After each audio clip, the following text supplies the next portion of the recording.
lève chant. Dieu Tout-Puissant, que tu es grand. En tout mon cœur, alors se lève un chant. Dieu Tout-Puissant, que tu es grand. Tout-Puissant, que tu es grand.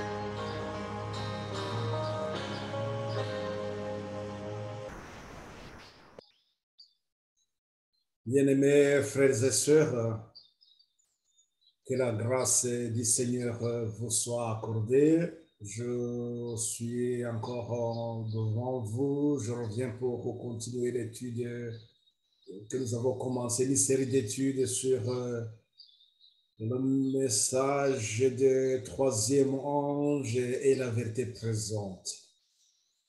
Nous avons ce message du troisième ange depuis les années 1844 et aujourd'hui nous sommes dans 2022 et nous sommes en train de parler donc de la vérité présente.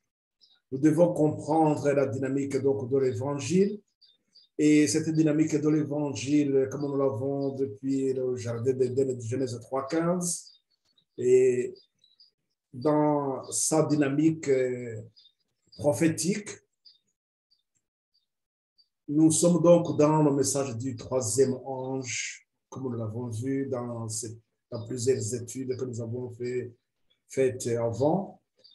Et cela nous permet de nous positionner aujourd'hui, de nous situer, puisque nous allons voir que le message des trois anges, ces messages ont été situés chronologiquement pour nous dire tout simplement que nous avons une vérité présente que nous devons annoncer au message du troisième ange, mais dans le message du troisième ange, nous devons comprendre aussi d'autres vérités qui nous éclairent sur la situation justement dans laquelle nous vivons.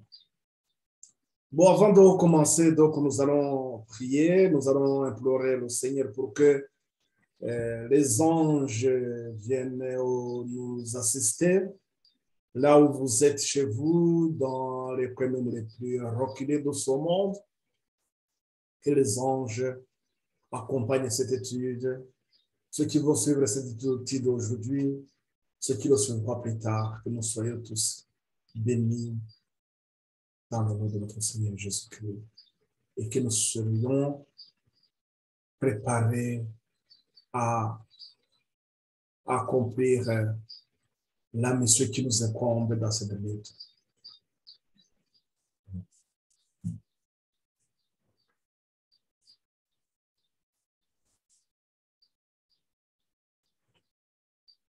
Béni soit ton nom, Père éternel, nous te sommes reconnaissants de tout ce que tu pourvois pour le bien-être de chacun de nous. Nous te remercions, Seigneur, tu nous assistes, tu nous as accordé la lumière pour que nous ne marchions pas dans les ténèbres. Tu nous connais dans notre état de faiblesse. Tu nous tends la main, tu nous relèves et tu veux que nous arrivions au bout du chemin, arriver à Canaan céleste. Nous te remercions, Père.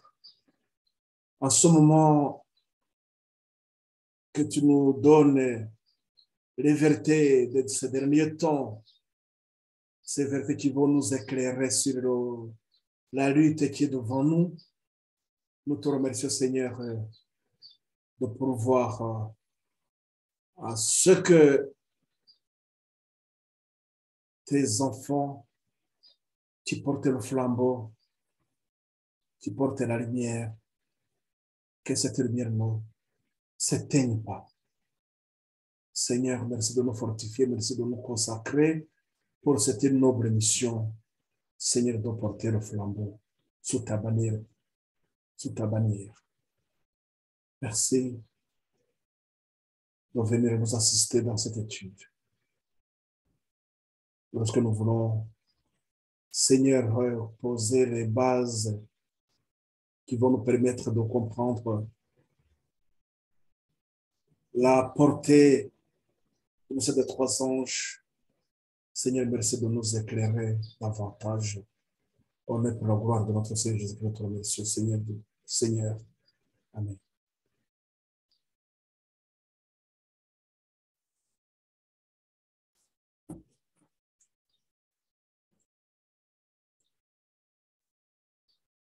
Comme je l'évoquais tout à l'heure, donc ce message des trois anges, la dernière portion de l'évangile, comme nous l'avons vu, ces trois messages, le message du premier et du deuxième, ces deux messages qui constituent la ligne de réforme et qui préparent un peuple.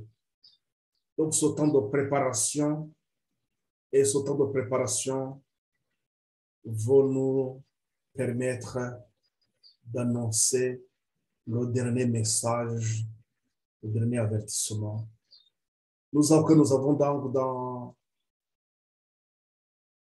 l'Apocalypse 14, à partir du verset 9 au verset 12, et on nous met en garde contre l'adoration de la bête et son image.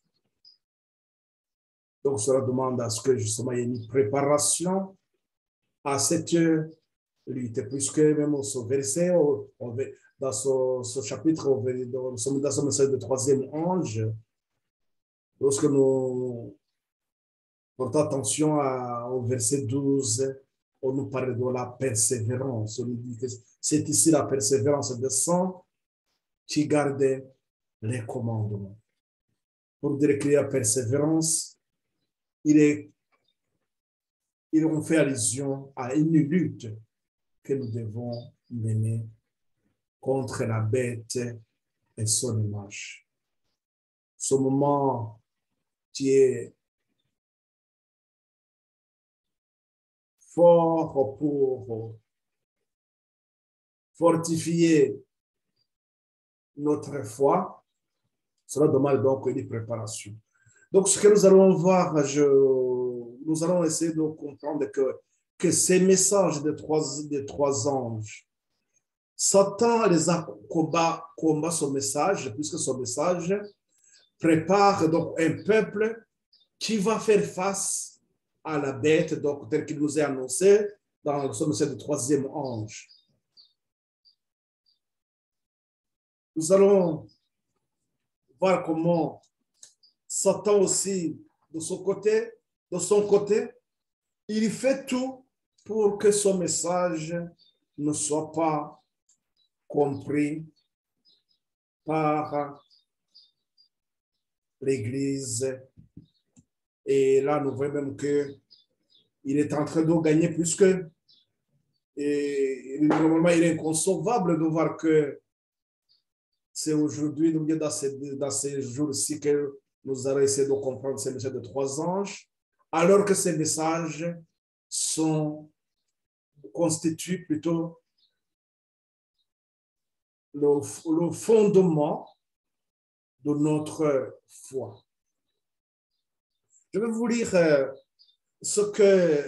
comment l'ennemi, sur ce point, il essaie de nous empêcher de comprendre. Donc, nous lisons dans le message choisi, volume 2. Message choisi, volume 2, au chapitre 12, à la page, donc ce qui est message choisi, volume 2, donc à la page 134, il nous est dit que toute âme qui tient fermement le drapeau de la vérité, proclamant la loi de Dieu, se souvienne que la foi de Jésus est liée au commandement de Dieu. Le troisième ange nous est présenté comme volant au milieu du ciel et cria à haute voix, C'est ici la persévérance des saints qui gardent les commandements de Dieu et la foi de Jésus. Comme je venais de vous le dire, c'est l'Apocalypse 14, verset 12. Le premier, le second et le troisième message angélique sont étroitement associés. Ces trois messages, le message des trois anges, sont étroitement associés. L'évidence de la vérité permanente, toujours vivante de ces grands messages qui ont provoqué une si forte opposition de la part du monde religieux ne peut nous être ravis. On sait ce qu'elle signifie pour nous. La servante du Seigneur, elle nous rappelle, nous dit, voilà, nous savons ce qu'elle signifie pour nous. On peut se poser, est-ce que réellement, nous avons compris ou bien nous savons réellement ce que ce message représente? Mais voilà, je vais attirer votre attention. Ce que Satan fait, et d'ailleurs, je pense que vous allez comprendre que c'est ce qui nous est arrivé, puisque il est inconcevable que c'est dans ces jours-ci que nous essayons de comprendre le message des trois anges, alors que depuis 1844, nous sommes dans le message du troisième ange, pour ce qui revient à dire tout simplement que nous devrions être aussi dans le mystère. Nous devrions avoir des connaissances approfondies ou bien avoir compris l'expérience des messages du premier et du deuxième ange. Qu'est-ce que Satan va faire? Satan s'efforce constamment de jeter son ombre infernale sur ces messages pour que l'Église du reste ne puisse en discerner la portée, le temps est relié. Mais ces messages restent néanmoins vivants et ils continueront à exercer leur influence sur notre expérience religieuse jusqu'à la fin des temps. Ça, je dirais que lorsque la servante du Seigneur écrivait ça, effectivement, c'était un souhait et c'était vraiment de louable que aussi ces messages soient bien compris, soient bien assimilés et mis en phase avec le temps que nous vivons. C'est pour cela que même les rappels aussi dans le témoignage volume 3, chapitre 54, il nous a dit appeler à être témoin. Pour dire tout simplement que ces messages des trois anges qui nous ont été donnés, c'était pour préparer un peuple qui doit être témoin, qui doit témoigner qu'ils sont avec Christ. Il nous a dit aussi en un sens tout particulier, les adventistes ont été suscités pour être des sentinelles et des portes-lumière. Le dernier avertissement pour le monde, pour un monde qui périt, leur a été confié. La parole de Dieu projette sur eux une lumière éblouissante.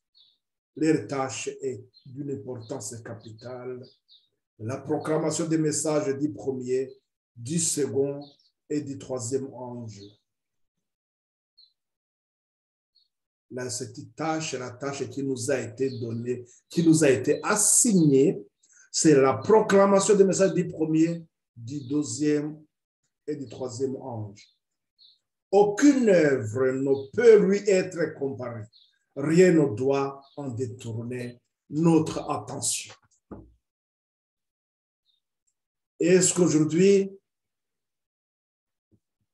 cette attention n'a pas été détournée? Ce qui nous a été donné, écrit, c'est ce que nous venons de lire, donc c'est un avertissement, une mise en garde. C'est pour cela que c'est messages des trois anges, nous devons aborder ces messages dans sa perspective prophétique et voir là où nous en sommes effectivement dans ces préparatifs qui, en principe, devraient nous aider à tenir ferme. Mais Satan, nous avons vu que Satan fera tout pour que nous ne comprenions pas la portée de ces messages. Et je pense que c'est ce qui se passe. Puisque aujourd'hui, nous voyons combien ces messages de trois anges sont moins enseignés, mal compris,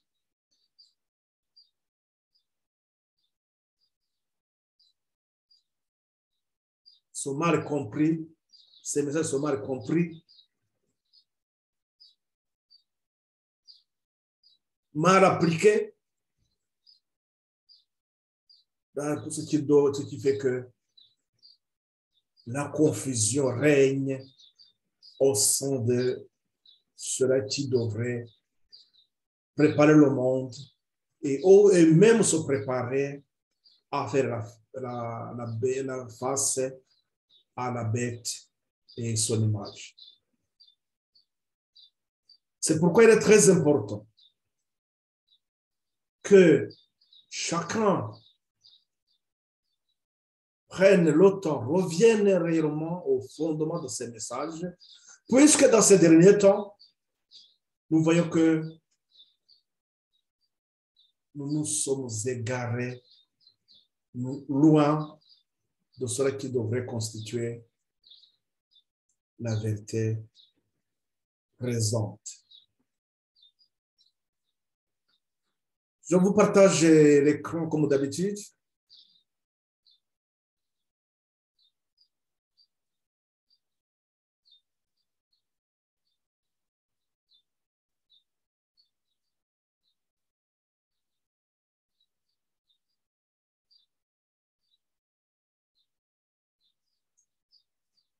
Donc, nous allons faire la cinquième étude qui nous parle donc le jugement, le message donc, du troisième ange. Et toujours pour rester dans la dynamique de l'évangile, dans sa perspective prophétique, nous gardons toujours cette question, quand cela arrivera-t-il? Donc, il est question maintenant de placer les messages donc, de trois anges. Ce principe va nous aider à bien situer les événements ou bien les messages qui sont en rapport avec le troisième ange. Cela va nous permettre de comprendre donc, la vérité présente. Et donc, le message du troisième ange nous se rappellera de ce qu'il nous a dit. Il nous a dit qu'il nous met en garde contre la bête et son image. Si quelqu'un adore la bête et son image, il boira aussi du vin de la fureur de Dieu, versé sans mélange dans la coupe de sa colère.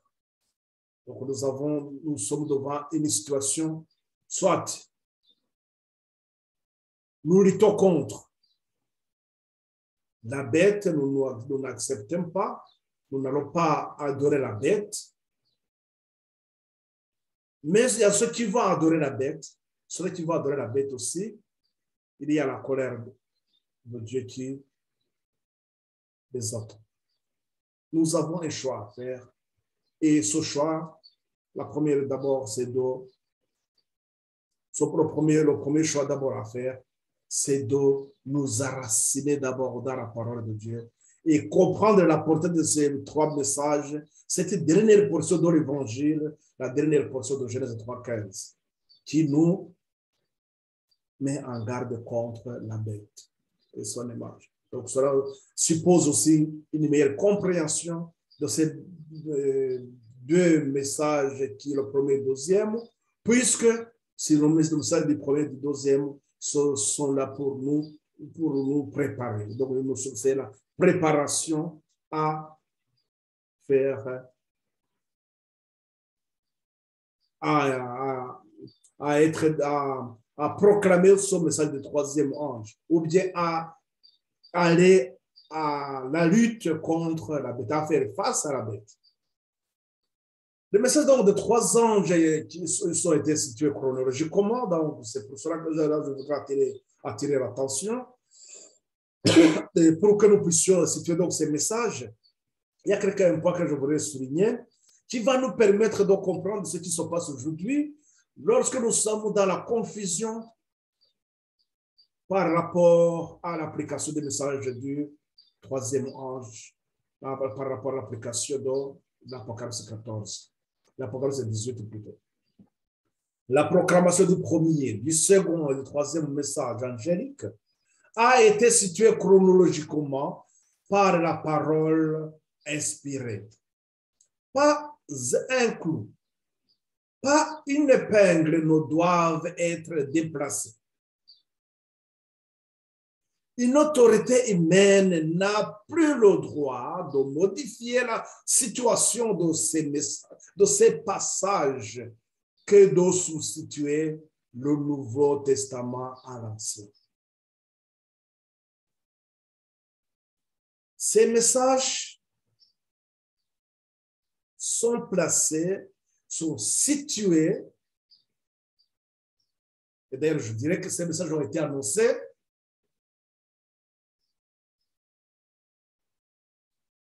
donc dans l'Apocalypse qui a été donné en quelle année?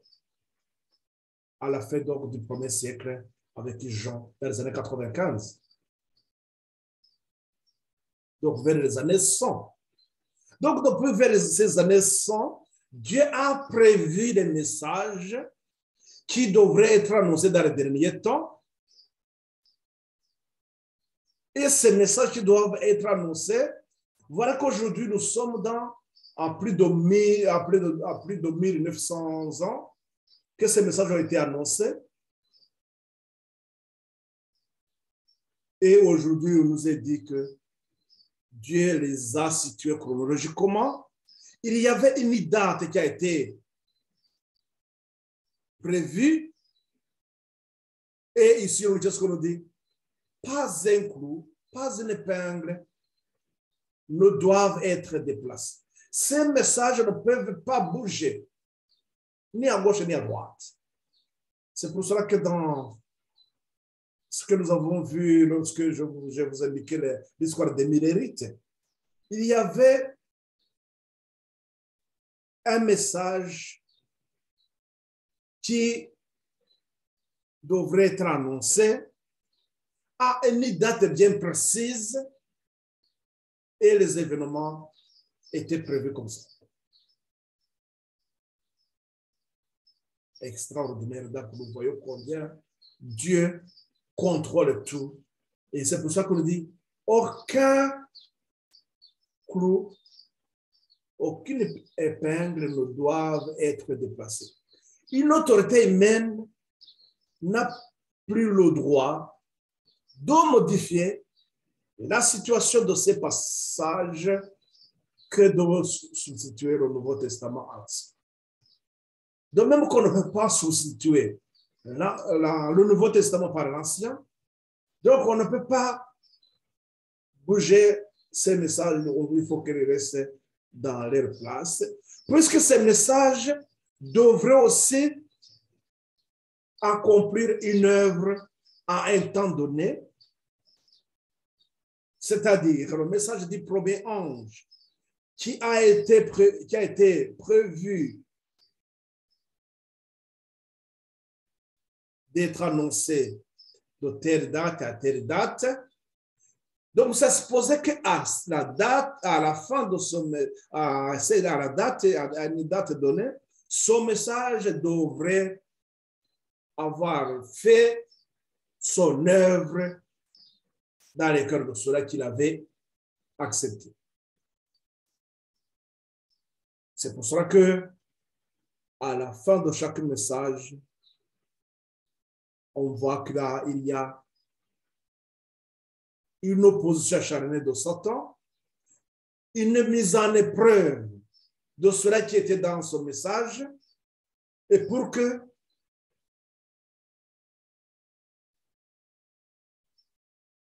ceux qui sont affermis puissent passer à la deuxième étape. Les autres, ils sont écartés.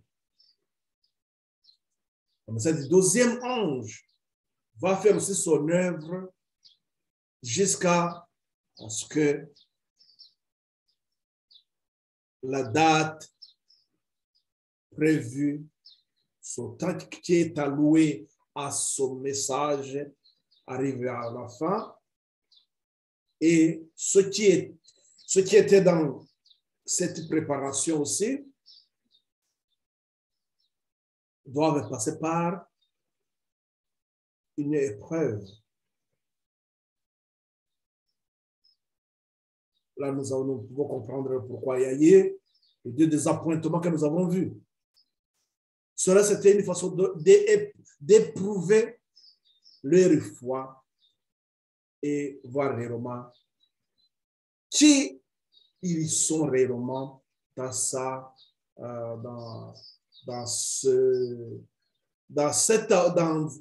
l'abandon au Seigneur.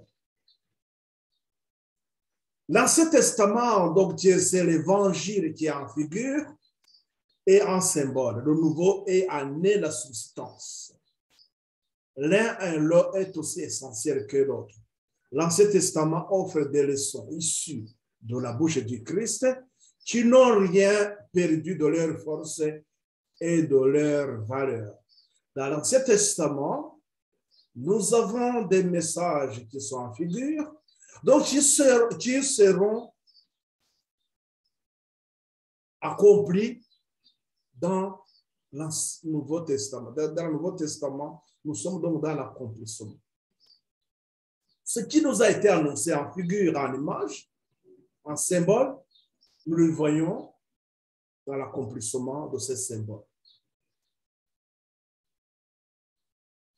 C'est comme ça que le message aussi des trois anges, nous sommes dans une progression et cette progression nous amène sur des vérités et c'est pour cela que dans ce message des trois anges, nous devons comprendre justement dans le message du troisième ange qui débute depuis 1844, nous devons comprendre qu'il y a l'accomplissement. Ou bien il faut comprendre que la portée du message du premier ange, nous l'avons dans le message du troisième ange.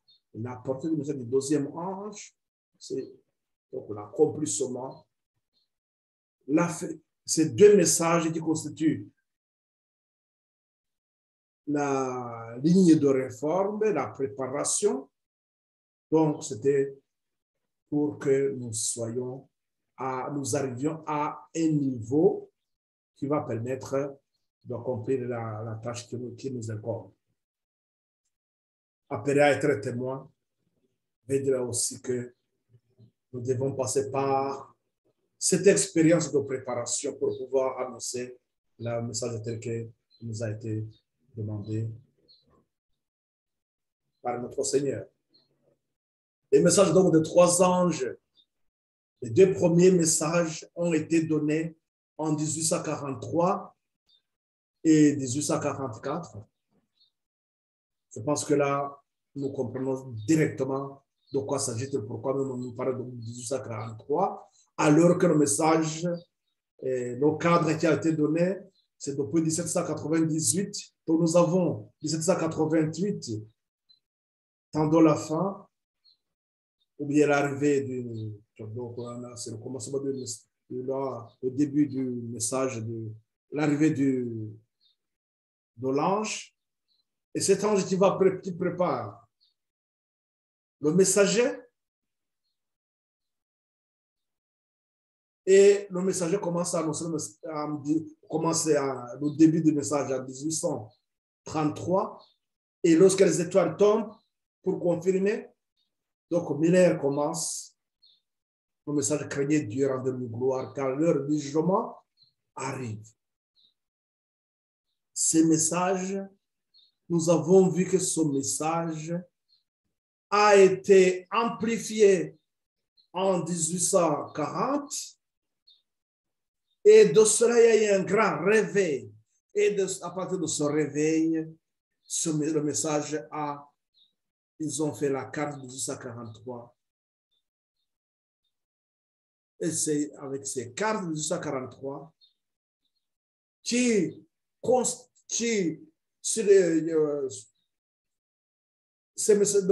ces cartes, nous avons donc les prophéties de Daniel et de l'Apocalypse. Donc là, nous allons commencer à présenter le message dans sa perspective prophétique. Nous abordons la prophétie. Et donc, c'est de 1843. C'est comme ça que c'est pour ça que nous dit les messages ont été annoncés à 1843. C'est à ce moment-là vraiment que les messages commençaient à avoir beaucoup plus de portée mondiale. Nous sommes en temps donc de la proclamation du troisième ange aujourd'hui, depuis 1844. Donc, nous sommes dans la message du troisième ange. C'est pour cela que je vous disais que depuis 1844, nous devons comprendre qu'est-ce qu'il y a comme progression, comme vérité au temps présent, ce que nous appelons la vérité présente. Nous nous rappelons ce que nous avons dans la tragédie des siècles. Je pense à la page 661. Là, il nous est dit qu'à chaque génération, je regarde pour... On nous dit qu'à chaque période de l'histoire, 661, je crois que c'est ça. Voilà. On nous dit que chaque période de l'histoire de l'Église a été marquée par quelques vérités adaptées aux besoins de l'époque. C'est-à-dire que depuis 1844, là où nous en sommes aujourd'hui, il y a des vérités qui sont adaptées à notre situation aujourd'hui dans la préparation pour faire face à la bête et son image. C'est ce que nous appelons justement la vérité présente. Certes, nous sommes dans le troisième ange, mais plus précisément, où est-ce que nous en sommes aujourd'hui? Et est-ce que dans la progression, puisque il nous a été bien dit aussi, je me rappelle bien dans le message choisi, à la page, je pense, ça doit être 120, la page 120.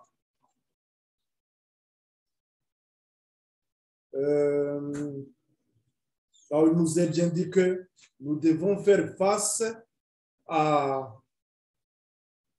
nous devons suivre l'évolution de la petite corne pour comprendre ce qui se passe réellement.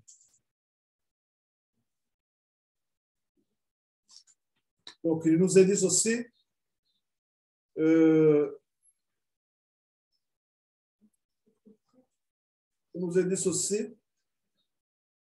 un troisième, la proclamation du premier, du second, du troisième ange, donc qui a été situé chronologiquement dans sa parole, par la parole inspirée, comme nous venons de le voir, mais il nous est précisé que l'homme dit donc dans la page donc 121, il nous est dit ceci.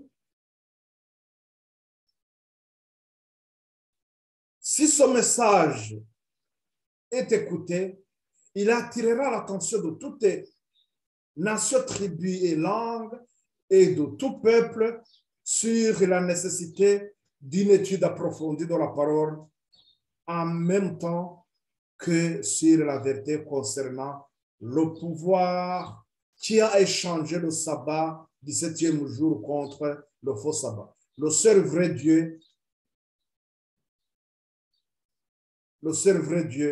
a été renié, sa loi mise de côté, l'institution sacrée de son sabbat,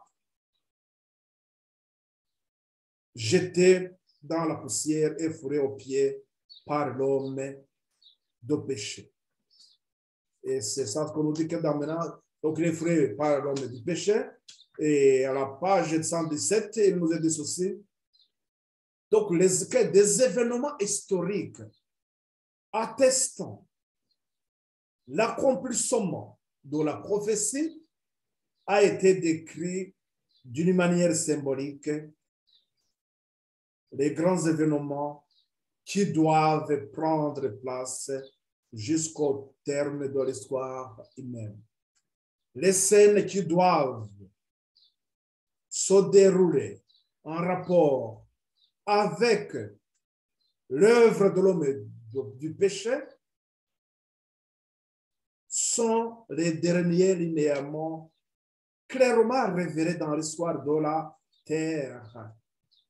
L'Église a maintenant un message particulier à donner au monde, le message du troisième ange. Donc, c'est pour cela que lorsque nous parlons donc de la vérité présente, nous devons faire attention, nous devons faire le lien directement avec ces événements qui sont en rapport avec l'homme du péché. L'homme du péché, c'est celui-là qui foule à pied. Donc, celui-là qui foule au pied là, qui foule au pied, c'est l'homme du péché qui foule au pied, le sabbat de l'Éternel.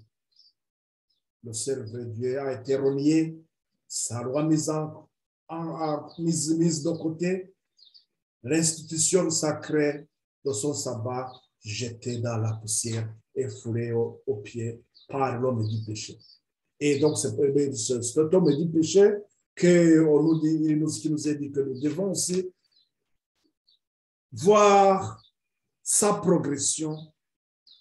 C'est pour ça que le troisième ange nous met en garde contre la bête et son image. La bête que nous avons dans l'Apocalypse 13 et cette bête, lorsque nous voyons les descriptifs, nous voyons que c'est le même qu'on appelle aussi la petite corne que nous avons dans les prophéties de Daniel 7. Cette petite corne qui prononce des paroles arrogantes, qui foule aux pieds les choses sacrées du Seigneur. Donc, nous l'avons dans Daniel 7, 21. Donc, nous voyons que c'est la même. Il nous a dit donc que nous devons faire attention. Donc, voilà que son message, depuis 1844, son message devrait être au centre de toute notre préoccupation. Rappelons-nous ce que nous avons vu dans le témoignage volume 3, appelé, c'est au chapitre 54, appelé à être témoin, qu'aucune autre attention ne devrait nous détourner de cet objectif. Tous ces trois messages doivent encore être annoncés. Il est indispensable maintenant, comme toujours, de le répéter à ceux qui sont à la recherche de la vérité. Par la plume et par la parole, nous devons faire retentir cette proclamation montrant leur succession et l'application des prophéties qui nous amènent au message du troisième ange. Un troisième n'est concevable que s'il y a un premier et un second. Donc, nous pouvons, depuis 1844, nous ne pouvons pas faire autre chose. Nous ne pouvons pas nous écarter donc de ce modèle du troisième ange, mais lorsque nous nous adressons pour annoncer ces messages sont étroitement liés. On ne peut pas parler de ce modèle du troisième ange alors qu'il y a les deux messages, les deux premiers messages qui le préparent le troisième, ce moment donc, le troisième message. Donc, c'est pour cela que depuis 1844, nous sommes dans le message du troisième ange, mais le message du premier et le message du deuxième restent toujours d'actualité. Nous devons nous repentir, développer la foi au Sauveur, fortifier notre foi et l'entrée dans cette voie de la sanctification. Donc, un troisième n'est concevable que s'il y a un premier, un second. Ces messages doivent être donnés au monde par des publications, des conférences, montrant par l'histoire prophétique les choses passées et les futures. Donc, c'est pour cela que lorsque nous parlons donc de cette progression, et tout en restant toujours en phase avec la progression des événements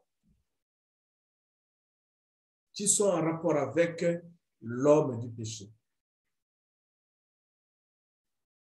Nous devons aujourd'hui nous dire, en tant que centenaire, dire aujourd'hui où est-ce que nous en sommes dans la progression de l'homme du péché. Ça, c'est donc, je dirais, une vision externe, mais une vision interne. Pour l'Église, nous devons comprendre aussi le message que Dieu doit adresser à son Église dans ces derniers temps. La repentance à l'Odyssée, pour que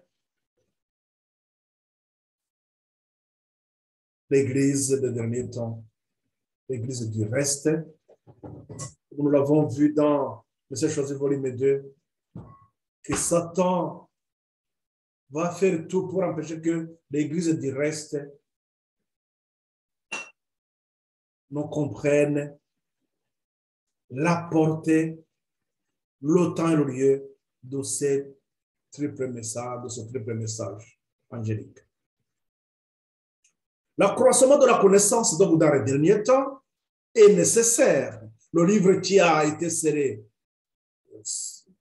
certains disaient oui, la dernière apocalypse est compliqué, mais l'apocalypse, comme l'apocalypse, on nous dit que ce sont des révélations.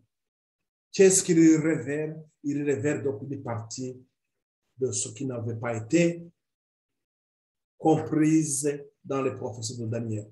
Le livre qui a été scellé, ce n'est pas l'Apocalypse, mais la portion de la prophétie de Daniel relative au dernier jour. L'écriture dit, toi Daniel, tiens secret ces paroles et serre le livre jusqu'au temps de la fin. Plusieurs alors le liront et la connaissance augmentera dans Daniel 12, verset 4. Et c'est même cela aussi que le même message aussi a été donné à Daniel lorsqu'il se posait donc cette question, quand il dit tiens secrète ces messages, il se posait la question aussi en rapport avec 2300 soirées matin parce que il était question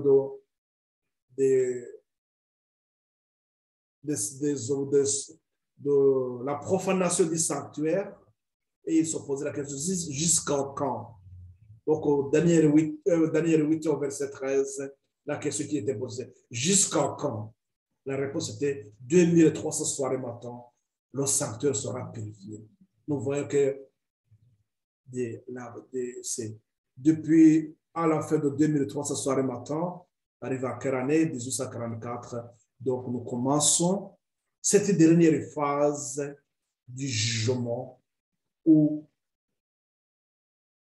le peuple de Dieu doit être dans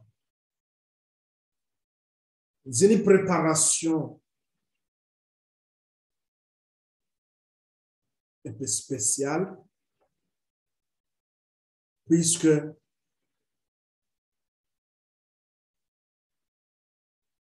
Christ va revenir bien. Christ revient bien. Donc, nous comprenons qu'il est dans cette dernière phase de son œuvre. Donc, le peuple de Dieu doit être dans un esprit de recueillement. C'est quand le livre fut ouvert, ce livre de Daniel, la proclamation, quand le livre fut ouvert, la proclamation suivante, donc c'est l'Apocalypse, c'est plutôt le petit livre ouvert, Nous avons donc la proclamation suivante fut faite, il n'y aura plus d'autant. Il n'y aura plus d'autant. Le petit livre ouvert, que nous l'avons vu, qui était doux dans la bouche, mais qui devient amer dans les entrailles. Et c'était donc l'histoire des Millérites. Le message du premier et du deuxième ange. L'histoire des Millérites, donc, comme nous l'avons vu, il est dans ce message du premier et du deuxième ange. Le livre donc, de Daniel est maintenant décédé et la révélation donnée à Jean par le Christ doit parvenir à tous les habitants de la terre. L'accomplissement de la connaissance doit préparer un peuple à tenir ferme dans les derniers jours. Le peuple adventiste a été suscité. Pourquoi faire? Pour être témoin. Il doit tenir ferme dans les derniers jours. Appelé à être témoin, comme je vous les ai lu ça dans Témoignage volume 3, sur chapitre 54. Nous devons donc comprendre cette expérience de message du premier et du deuxième ange. Et nous devons, dans le message du troisième ange, nous devons prendre ce message du troisième ange, le mettre en phase avec le déroulement des événements. C'est pour ça que nous devons, lorsque nous proclamons ces messages, nous devons présenter au monde les événements. Les événements du passé seront pour renforcer ou bien pour justifier cette progression. Les événements du moment nous vont nous permettre de nous situer aussi par rapport à ceux qui vont arriver. C'est-à-dire que nous devons avoir une visibilité sur les événements qui doivent arriver avant la fin du temps de grâce. C'est pour cela que donc, le message du troisième ange, la dernière portion de l'évangile, le tableau que nous avons tracé, nous avons essayé de dresser, ce tableau que j'essaie d'établir, donc vous pouvez le compléter vous-même et ajouter d'autres éléments.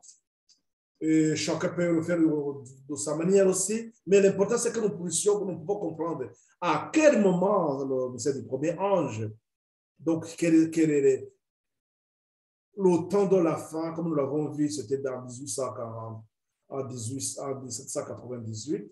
Donc, lorsque nous arrivons à la fin de 2300 soir le matin, et c'était la fin aussi de 1200, plutôt, lorsque nous arrivons à la fin de 1260, donc là, nous commençons le message des trois anges qui se termine en 1800. Le message du premier et deuxième ange qui se termine en 1844, donc la préparation, comme nous l'avons vu, tout ça, donc ça va se terminer en... Nous avons vu que donc cette histoire, nous avons fait la deuxième étude, je vous renvoie à revoir cette étude, je ne vais pas prendre beaucoup de temps sur ça. Nous avons compris que c'était au sixième mousseau que nous avons l'Apocalypse 6. Au chapitre 6, donc au verset 12, l'Apocalypse 6 et 12, au sixième mousseau que nous avons eu l'accomplissement des signes que Christ avait annoncé aux disciples sur le mont des Oliviers lorsqu'il posait la question, quand cela arrivera-t-il? Donc il avait donné ces signes ces signes étaient pour marquer le temps de la fin. Au temps de la fin, le message donc des trois anges commence. La dernière portion de l'évangile, elle est préparée à partir au temps de la fin. Voilà. Donc les signes que Christ avait annoncés à ses disciples au mot des Oliviers, quand il posait la question, quand cela arrivera-t-il? Il dit voilà. Nous avons vu l'obscurcissement du soleil, et de la lune. Le tremblement de terre, nous avons vu de Barcelone.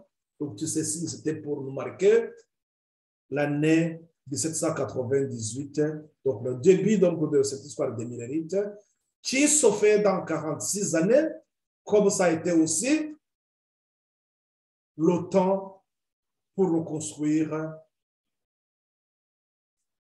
le temple à Jérusalem, pour reconstruire Jérusalem. Ça a demandé 46 années. Et voilà que aussi, dans cette histoire des Millérites, Dieu l'a placé, l'a situé pour que ça fait aussi 46 années. Nous avons donc dans Jean 2, au verset 20, qui nous montre que ça, qui nous montre, qui atteste que c'est 22, c'est 46 années qui ont été prévues pour reconstruire Jérusalem. Et c'est ce qui s'est passé aussi pour aussi construire aussi le temple spirituel.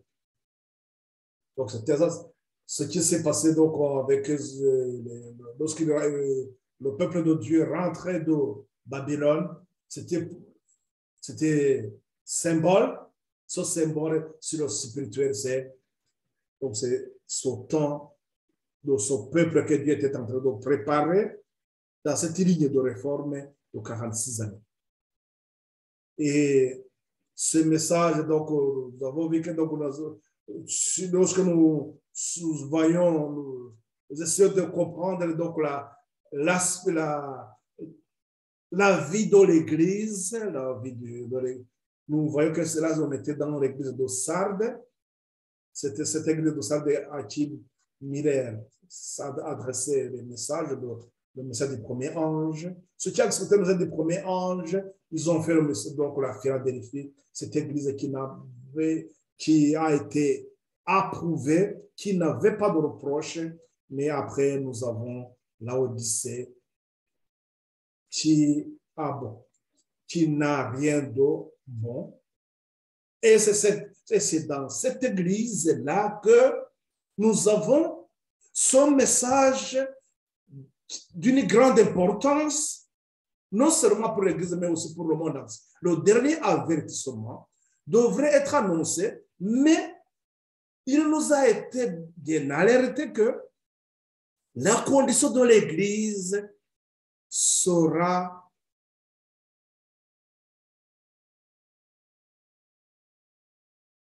tiède. Nous voyons les reproches que Dieu adressait à l'église de l'Odyssée. On y reviendra plus tard. Mais pour l'instant, nous comprenons tout simplement que son message, lorsque nous abordons la vision, lorsque nous voyons au sein de l'église la vision interne, nous comprenons justement qu'il y a un problème. Voilà pourquoi le message des 3 anges. Donc, Satan, il va avoir beaucoup plus il va avoir beaucoup plus de moyens. Il va obscurcir l'Église au point où les gens vont se perdre. Et là, nous comprenons pourquoi aujourd'hui, le message de 3 anges n'est pas enseigné cette expérience. Pour certains, c'est nouveau, alors que nous voyons que c'est aucune autre chose ne devrait nous détourner de ce triple message. Puisque ce triple message, ils sont là pour nous préparer, un peuple qui doit tenir ferme, faire face à la bête et son image. Mais malheureusement, nous sommes tombés dans les fables. Au fur et à mesure que nous allons comprendre ce qui s'est passé pour que cette église que Dieu venait de préparer avec cette expérience donc de Millérite, qu'est-ce qui s'est passé pour qu'elle tombe dans cette situation d'indolence, cette situation de tiédeur, au point qu'il n'y a rien que Dieu approuve dans ce que fait. Mais dans sa miséricorde il nous donne les conseils adressés à la Odyssée, ces conseils, les conseils des témoins fidèles. Nous y reviendrons, nous devons aborder cet aspect interne. Donc, c'est pour cela que nous devons comprendre notre situation par rapport aux exigences ou bien par rapport à la mission qui nous incombe en tant que l'Église que Dieu a suscité pour préparer le monde. Nous sommes en train, lorsqu'on voit bien, nous sommes en train de répéter la même histoire de l'ancien Israël, à qui Dieu avait confié la mission de préparer le monde à accueillir le Messie qui a été annoncé depuis le jardin d'Éden dans Genèse 3:15. Ce Messie qui a été enseigné, prêché, au point même de mettre dans les champs, tout ce qu'on faisait, on dit, nous allons voir un Messie qui va arriver. Mais regardons quand même qu'à son arrivée, le monde n'était pas préparé, n'était pas prêt. Ceux qui devraient même faire cette œuvre, et pour eux, c'était devenu, ils étaient dans l'obscurité. Satan avait une main mise sur ces responsables qui devraient conduire l'œuvre. Donc là, je fais allusion à ces docteurs de la loi, les pharisiens. Donc, c'est-à-dire qu'ils avaient échoué dans leur mission au point et ils ont entraîné aussi une multitude à renier leur Messie. Même soir, on voit qu'elle est en train de se répéter même aujourd'hui. C'est pour cela que le message du troisième ange, qui doit être amplifié, a une date bien donnée, puisque nous avons vu qu'il y a eu des événements qui doivent accompagner ces messages aussi. Rappelons-nous ce que nous avons vu que lorsque nous parlons du deuxième malheur, qui est devenu pour amplifier le message du premier ange. Là où nous sommes en train de suivre quoi? Les trompettes. Nous avons compris qu'il y a parmi les 7 trompettes, il y a les 4 premières trompettes qui se rapportent à la chute de l'Empire romain. La 4e bête. Et que les 3 dernières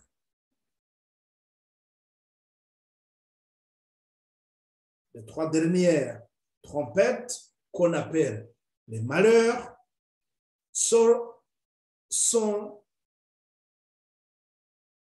concernent plutôt le rôle de l'islam dans l'accomplissement des prophéties. Donc, les 3 malheurs, le premier malheur est passé, le deuxième malheur arrive, donc il confirme la chute de l'Empire ottoman qui constitue un élément pour amplifier le message du premier ange. Je vous ramène à ce que je vous disais que tout a été prévu en avance et là nous sommes dans l'accomplissement. Donc là, le message du deuxième ange, ou plutôt le message du premier ange, il est amplifié par le deuxième malheur, mais le premier malheur n'a rien à voir avec le message des 3 anges. Le message du deuxième ange a été amplifié, mais ça n'a pas été amplifié par le troisième malheur. Ça, nous l'avons vu que le message de Samuel, sinon, ou bien l'accomplissement de la parabole des 10 vierges de Matthieu 25, c'était l'amplification du message du deuxième ange. Voici l'époux aller à sa rencontre.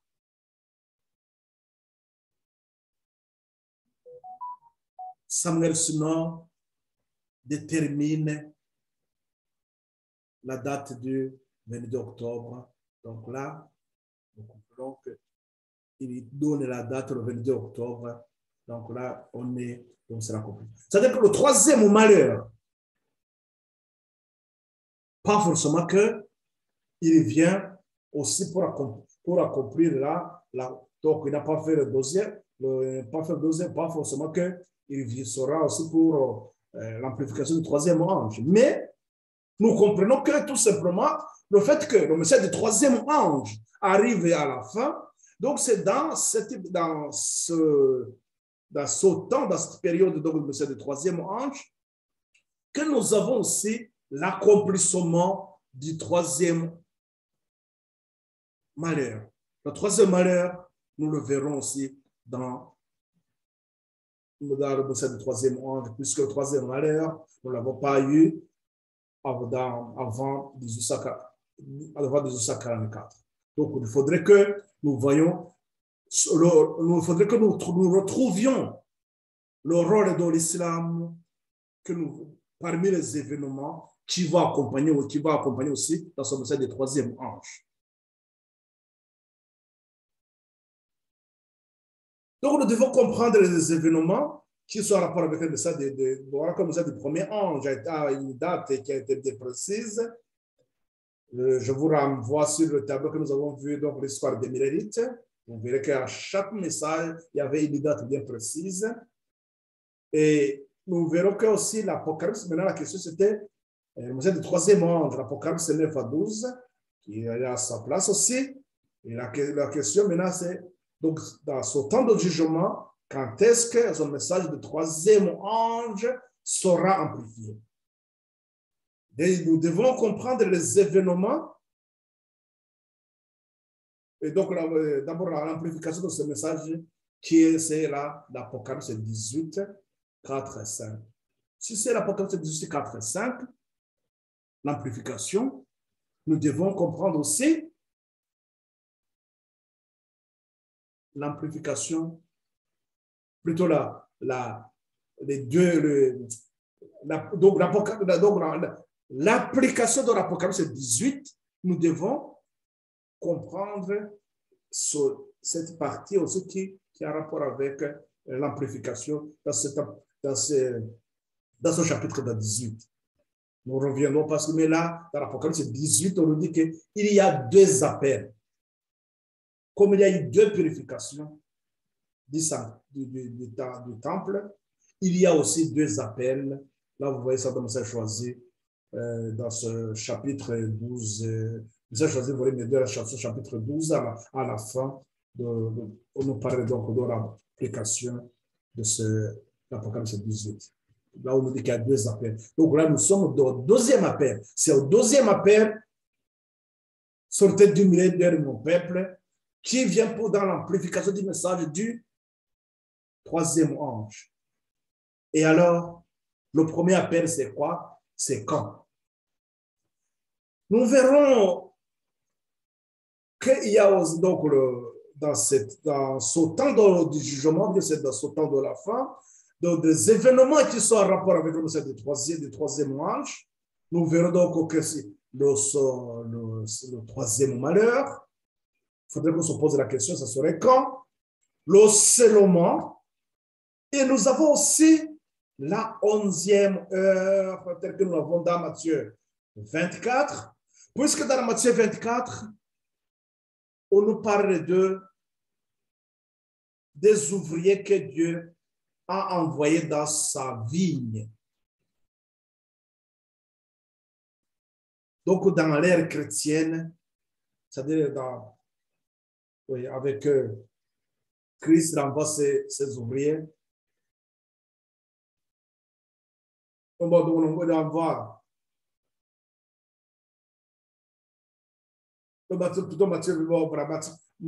Dieu envoie dans sa vie, donc c'est la terre. Là, on y reviendra de Matthieu 20. Il envoie ça à la 3e heure. Il envoie les autres au 2e groupe. À la 6e heure, il y a le 3e groupe. À la 9e heure. Et le dernier groupe à la 11e heure, qui vont travailler seulement 1 heure. Et après, ça sera la fin. Donc, c'est pour ça que nous devons aussi comprendre l'application de cette parabole de Matthieu 20, de ces ouvriers qui sont envoyés. Nous comprendrons bien sûr qu'à la 11e heure, après la 11e heure, il n'y a rien, il n'y a rien d'autre. Donc, ce qui revient tout simplement que les ouvriers envoyés à la 11e heure, ça serait pour faire quoi? La dernière mission, la dernière œuvre avant que Christ revienne. Donc, la 11e heure ne sera pas placée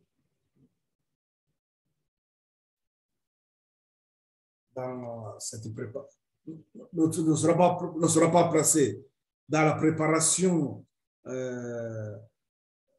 des Millérites. Donc, ce ne sera pas avant 1844. Donc, ce sera dans ce temps du jour, dans cette dernière phase, dans cette dernière portion. Et dans cette dernière portion, est-ce que ça serait dans la préparation qui va ramener la Odyssée à la repentance? Alors que la Odyssée se repent pour qu'elle accomplisse la dernière mission, la dernière œuvre. Donc, la 11e heure ne pourra pas être aussi dans cette préparation. Elle sera après la préparation. Donc, nous comprenons que ceux qui vont faire la dernière œuvre, ils sont dans l'œuvre de la 11e heure, qui vont travailler 1 heure. Nous verrons ça plus tard, puisque là, nous comprenons que aussi dans ce qui est dans l'homme du péché, il y prépare aussi, c'est Apocalypse 17, 12, qu'il y a une coalition. Le monde coalise pour combattre donc l'œuvre de Dieu. Et ils ont, Apocalypse 17, 12, on nous dit qu'ils vont travailler aussi pendant 1 heure. Donc, si votre travail, si c'est dans ce temps de persécution, si c'est 1 heure. Apocalypse 17, 12, il est dit ceci. 17, 12, les 10 cornets que tu as vus sont 10 rois qui n'ont pas encore reçu le royaume, mais qui reçoivent autorité comme roi pendant 1 heure avec la bête. Ça serait seulement pendant 1 heure. Donc, et les ouvriers de la 11e heure, ils vont travailler combien de temps aussi? 1 heure. Nous reviendrons sur ça et nous comprendrons. Donc, ce que je voudrais attirer attention sur, la première des choses, c'est que d'abord, nous avons une mission à accomplir, mais nous devons comprendre le son de la trompette. En tant que sentinelle, nous devons comprendre les événements Et ces événements sont en rapport avec l'aube du péché. Ceux qui regardent la bête son image, la bête de la bête, la progression dans sa stratégie, dans l'accomplissement, dans son œuvre. Donc, nous devons suivre cette évolution. Et là, nous pouvons attirer attention, sonner la trompette, alerter le monde, puisque les événements sont là. Donc, à une date donnée, à un moment donné, il y a une vérité qui nous montre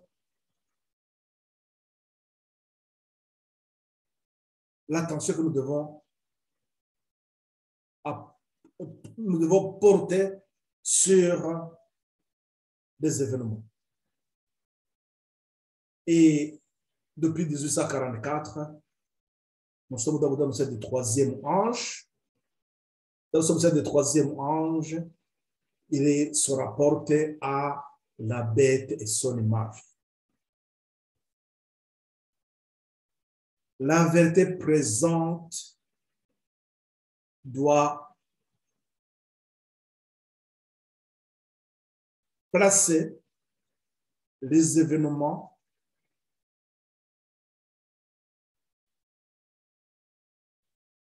doit éclairer les enfants de Dieu à l'époque dans laquelle nous vivons. Le temps que nous vivons, nous devons le comprendre. Voilà la progression, elle est comme ça. Donc, c'est pour ça que d'autres événements, je vous invite aussi à continuer à avoir d'autres paraboles ou bien d'autres événements que Dieu a aidé revenant à Matthieu 24, par exemple. Et c'est encore de placer d'autres éléments que Christ a annoncé, ces événements qui vont arriver avant son retour, les signes précurseurs de son événement. Donc, nous devons comprendre ça. Donc, à la fin du temps de grâce, FTJ, donc, la fin du temps de grâce, elle est proche. Nous devons nous aussi nous mettre en phase avec ces événements qui viennent vers la fin. Donc, le troisième malheur, nous allons essayer de le placer dans ce temps de jugement, dans ce temps de la fin. Et nous devrons comprendre seulement, nous aurons aussi à placer la 11e heure, et ça nous permettra de comprendre effectivement aussi les deux appels que nous avons, donc l'application de l'Apocalypse 18, qui aujourd'hui sème la confusion dans la plupart de ceux-là qui sont dans la proclamation des messages de trois anges. Le fait qu'ils n'ont pas compris l'histoire des Mérérites, cette histoire qui doit être la nôtre, qui doit nous indiquer, nous montrer les préparatifs. Donc, ça fait que les gens se perdent.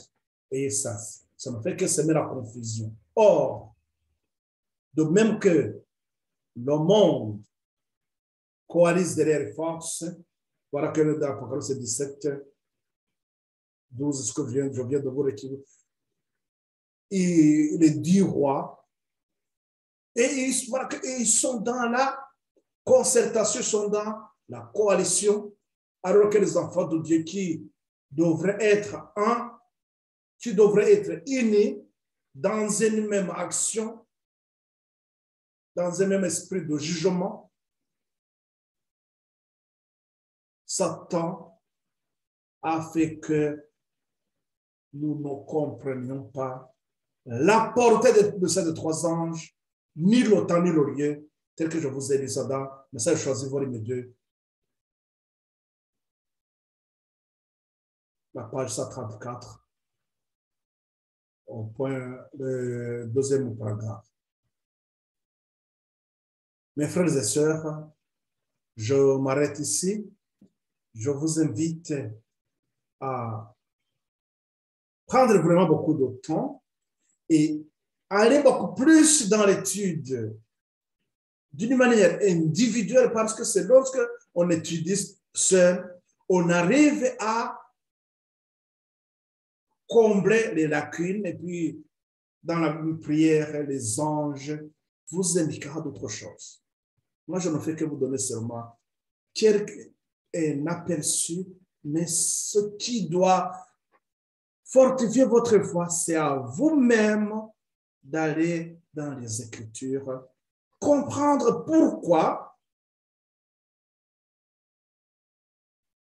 Dieu nous a appelés à être témoins et sur quelle base, nos fondements solides, je vous renvoie aussi dans les premiers écrits. On nous parle de le fondement solide de ces trois anges, les trois marches qui nous mettent sur la plateforme, le fondement solide. C'est des trois anges, comme je vous le répète, les deux premiers messages, c'est une expérience, une préparation à proclamer le message du troisième ange. C'est le fait que le message du troisième ange, il tombe dans une situation de tiédeur de l'Odyssée. L'Odyssée, elle est demandée à la repentance, c'est-à-dire pour faire l'expérience des Mérérites, revenir sur les fondements, se préparer à amplifier le message du troisième ange. C'est pour cela que les deux appels d'Apocalypse 18, le premier appel est là pour préparer, nous préparer, nous ramener dans cette expérience des Mérérites. Vous verrez pourquoi même cette expérience, il colle, cet appel colle avec le message du deuxième ange. Babylone est tombée. C'est ce message qui est répété dans le premier appel de l'Apocalypse 18. Donc, c'est-à-dire que là, rentrer dans cette expérience et vous aurez à amplifier le message du troisième ange qui devient le grand cri. Nous y reviendrons, mes frères et sœurs. Nous allons donc y aller progressivement et que le Seigneur vous fortifie. Je vous suis, je vous vois, vous qui me suivez aussi sur Facebook, je vous salue. Et certes, ce message des trois anges, c'est ce qu'on appelle la nourriture solide. Hein. C'est pas pour quand il parlait aux Hébreux, il nous parlait de la nourriture solide. Donc ça, c'est la nourriture solide. Je sais très bien que je sais combien justement c'est difficile pour certains de comprendre, mais comprenez tout simplement que il y a un peuple que Dieu, il y a l'Église que Dieu a préparée, comme je viens de vous le montrer.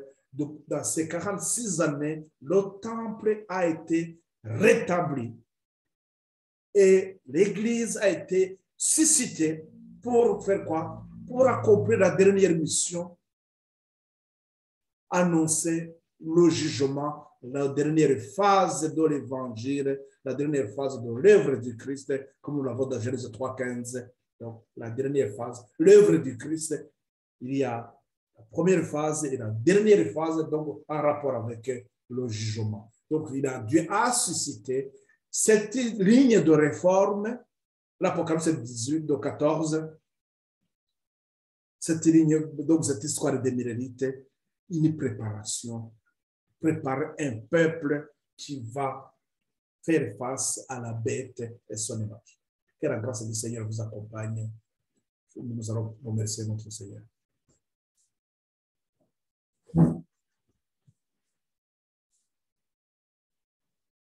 Oui, merci Père éternel de ce moment que tu nous as accordé. Merci de nous avoir dirigés, d'avoir préparé aussi les cœurs qui reçoivent ces messages. Je remets dans tes mains, Seigneur, ces âmes qui sont même dans les coins les plus reculés de ce monde, qui suivent ces études. Que tes anges, Seigneur, soient à leur côté pour leur expliquer et graver ces messages aussi dans leur cœur et les accompagner dans les préparations, dans ces préparatifs, Seigneur, dans cette voie de la sanctification. Que tes anges nous enseignent jour après jour. Seigneur, que ton Saint-Esprit nous éclaire, nous illumine, afin que ton nom soit glorifié partout dans nous sommes. Merci de disposition que tu prennes pour chacun de nous, Seigneur. Nous te remercions au-delà de nos entendements, des bénédictions que tu nous accordes. Nous te remercions, Père, au nom pour la gloire de notre Seigneur Jésus-Christ. Amen.